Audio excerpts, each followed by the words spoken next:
What is up? This is a 1 1/4 Diablo on the XPH14 Hammer drill through a thick header.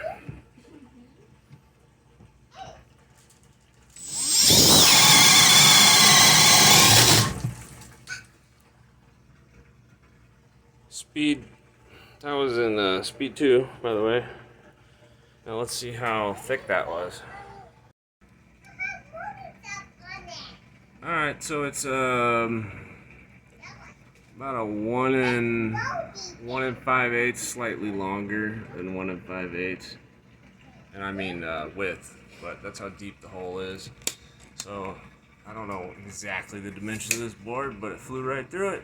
So sweet.